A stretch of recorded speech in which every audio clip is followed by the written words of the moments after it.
کوئی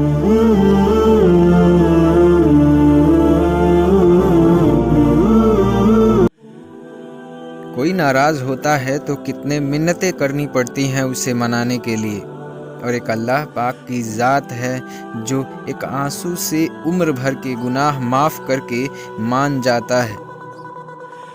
ہمیشہ الحمدللہ کہیں اور یاد رکھیں کہ آپ کی زندگی ہزاروں لوگوں سے بہتر ہے۔ ایک مسجد کے دیوار پہ لکھا تھا کہ اگر تم گناہوں سے تھک گئے ہو تو اندر آ جاؤ، خدا کی رحمت تمہارے انتظار میں ابھی تک نہیں تھکی ہے۔ اخلاق سے بات کرنا پریشانی سے نجات ہے، کیونکہ انسان پر سب سے زیادہ مصیبتیں اس کی زبان کی وجہ سے آتی ہیں۔ پوری زندگی بدلنے کے لیے ایک سچی توبہ کافی ہوتی ہے۔ اللہ ہماری زندگی کو ایسی توبہ کے ساتھ اپنی رضا کی طرف موڑ دے۔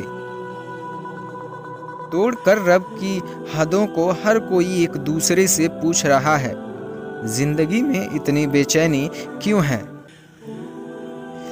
سچائی اور نیکی کا راستہ دشوار ضرور ہے، لیکن منزل بہت خوبصورت ہے، اور برائی کا راستہ بہت آسان سہی لیکن منزل تباہی ہے۔ اگر تمہیں ذرا بھی اندازہ ہو جائے کہ اللہ پاک تمہارے معلومات کیسے درست کرتا ہے تو تمہارا دل خوشی سے پھٹ جائے گا۔ احسان یہ ہے کہ اپنے رب کے سامنے کھڑے ہو جاؤ اس یقین کے ساتھ کہ میرا رب مجھے دیکھ رہا ہے اور میں اپنے رب کو دیکھ رہا ہوں۔ صبر کریں، بہترین وقت بھی آئے گا، بے شک مشکل کے ساتھ آسانی ہے۔ زندگی آزمائشوں کا سمندر ہے، کسی سے لے کر آزمایا جاتا ہے تو کسی کو بے تحاشا دے کر آزمایا جاتا ہے، بس کہیں صبر اور کہیں شکر کا آزمائش ہے۔ زندگی میں جب انسان کو ہدایت مل جاتی ہے تو یہ نہ دیکھے کہ وہ کیا کر چکا ہے، بس وہاں سے راستہ بدل لے۔ زندگی میں پریشانی کا ایک ہی حل ہے، اللہ سے بات کریں، اللہ سے مانگیں، اللہ پر چھوڑ دیں اور اللہ پر بھروسہ کریں۔ جب انسان اپنی غلطیوں کا وکیل بن جاتا ہے اور دوسروں کی غلطیوں کا جج بن جائے تو پھر فیصلے نہیں فاصلے ہو جاتے ہیں۔ اپنے رب پر ہمیشہ بھروسہ رکھو، کیونکہ اللہ وہ نہیں دیتا جو تمہیں اچھا لگتا ہے، اللہ وہ دیتا ہے جو تمہارے لیے اچھا ہوتا ہے۔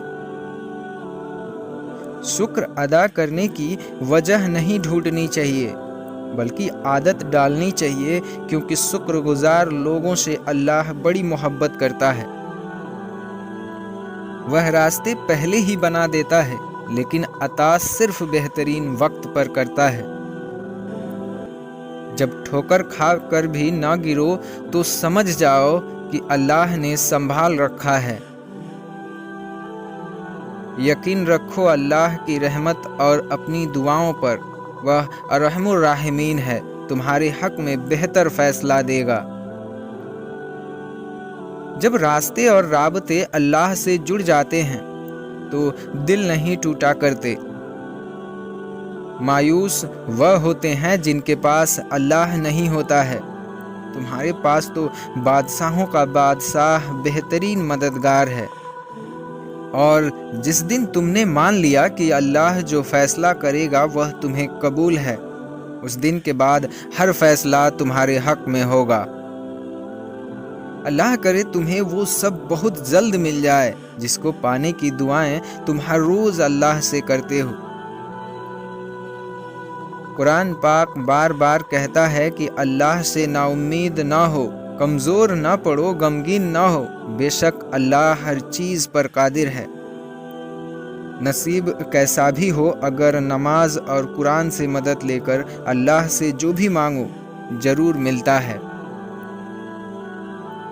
اگر اللہ پاک تمہیں وہاں تک نہیں لے کر گیا جہاں تک تم جانا چاہتے ہو تو یقین رکھو بہتر ہوگی ہر وہ جگہ جہاں وہ تمہیں اپنی مرضی سے لے کر جائے گا۔ جب تمہاری مشکل حد سے زیادہ بڑھنے لگے تو سمجھ لو کہ اللہ تمہیں کوئی بلند مقام دینے والا ہے۔ ہمیں ڈھانپ کر وہی رکھنا چاہتا ہے جس کے لیے ہم قیمتی ہوتے ہیں، چاہے وہ ہمارا رب ہو یا پھر کوئی انسان۔ خدا پر بھروسہ کرتے ہو نا، تو پھر کیوں اپنی قسمت سے ڈرتے ہو؟ یقین رکھو وہ آپ کو لڑکھڑاتا ہوا دیکھ تو رہا ہے مگر کبھی گرنے نہیں دے گا۔ ہم نوکری کے لالچ میں بہت ساری کتابیں پڑھتے ہیں مگر جنت کی لالچ میں نماز اور قرآن نہیں پڑھتے۔ اور جس دن اللہ تم سے راضی ہو گیا اس دن تم اپنی آنکھوں سے اپنے نصیب کا بدلہ دیکھو گے اور خوش ہو جاؤ گے۔ لوگوں سے ڈرنا چھوڑ دو، عزت اللہ دیتا ہے، لوگ نہیں۔ بہت کچھ چھوڑ رکھا ہے میں نے اللہ کے بھروسے، میرا اللہ کبھی مجھے نا امید نہیں کرے گا۔ تم بس اللہ پر یقین رکھو، کیسے ملے گا یہ سوچنا تمہارا کام نہیں ہے۔ تم نماز پڑھنے لگ جاؤ، یقین مانو اللہ تعالیٰ تمہاری ساری مشکل حل کر دے گا۔ جب رب سے کچھ مانگو تو رب کو ہی مانگو، کیونکہ جب رب ہی تمہارا ہے تو سب کچھ تمہارا ہے۔ جن کو یہ علم ہو جائے کہ اللہ بہت غور سے سنتا ہے تو پھر وہ اپنی کہانی کسی اور کو نہیں سناتے۔ جس نے تمہارا نصیب لکھا وہ دوبارہ لکھنے کی بھی طاقت رکھتا ہے، تو دعا کرتے رہو اور یقین رکھو اور پھر دیکھو کہ وہ تمہاری قسمت تمہاری آنکھوں کے سامنے کیسے بدلتا ہے۔ اگر نماز پڑھنے والے کو یہ علم ہو جائے کہ کیسی رحمتوں نے اسے گھیر رکھا ہے تو وہ کبھی سجدے سے سر نہ اٹھائے۔ اللہ تعالیٰ فرماتا ہے کہ یقیناً آگے آنے والے حالات تمہارے پہلے حالات سے بہتر ہیں۔